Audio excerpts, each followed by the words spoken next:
안녕하세요. 목세의 5분 역사 일제강점기 세 번째 시간입니다. 3.1운동으로 무단 통치에서 문화 통치로 바꾼 일본. 과연 그 내막은 어떠했을까요? 일본은 군인뿐 아니라 문관도 조선의 총독으로 임명할 수 있다 했지만 문관은 단 한 번도 취임하지 않았습니다. 헌병 경찰은 없애지만 그 헌병이 그대로 보통 경찰이 되었고 오히려 경찰의 수는 더 늘어났습니다. 교육을 강조했지만 일본인 학교와 조선 학교는 구별되었고 조선인의 대학 교육을 인정하지 않았습니다. 조선인도 기업 활동할 수 있게 해주었는데 우리 기업은 일본 기업의 기술력과 자본력에서 많이 부족했습니다. 도리어 총독부가 실시한 산미 증식 계획은 우리 농민들을 가난하게 만들었습니다.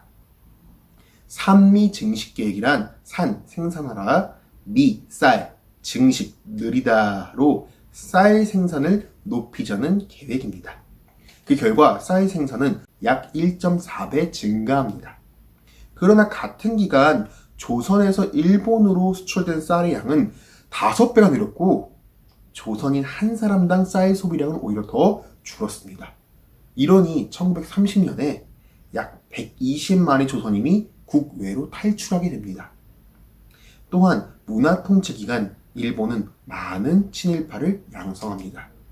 이완용이나 송병준 같은 이들은 물론이고 갑신정변의 박영용, 독립협회 윤치호, 28 독립선언의 이광수와 최남성까지 변절했습니다.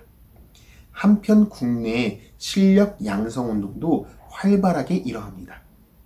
이상제는 밀립대학 설립 운동을 벌입니다.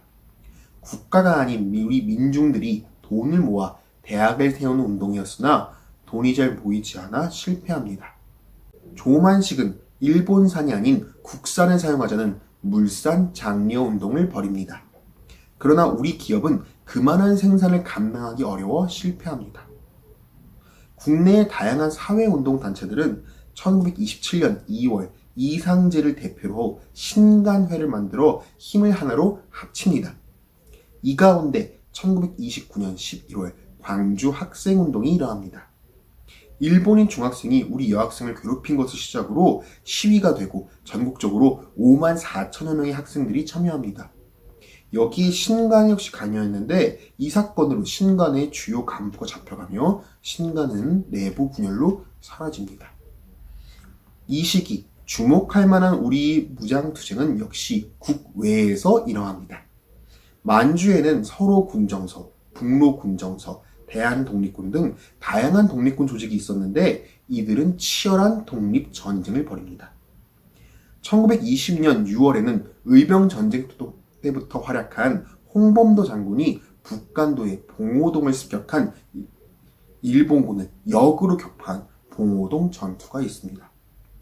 일본은 이에 간도 출병, 즉 간도에 있던 69개의 마을을 파괴하고 2천의 민간인을 살해합니다.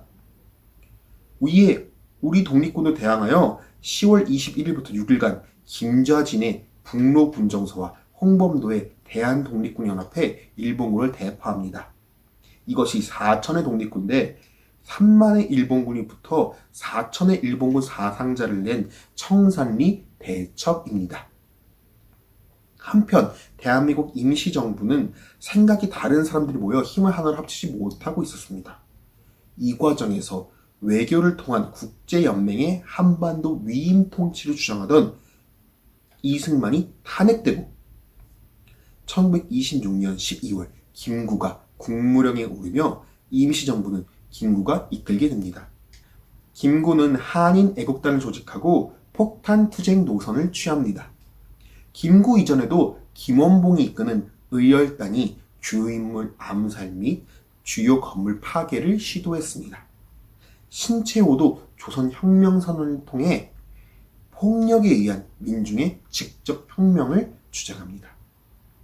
김구의 한인 애국단의 성과로는 이봉창과 윤봉길의 의거가 있습니다. 1932년 1월 8일 일본 도쿄에서 이봉창의 덴노 일왕 암살 미수 사건이 있었습니다. 비록 실패로 끝났지만 일본인들에게 신과 같은 존재인 일왕의 암살 시도는 큰 충격을 주었습니다.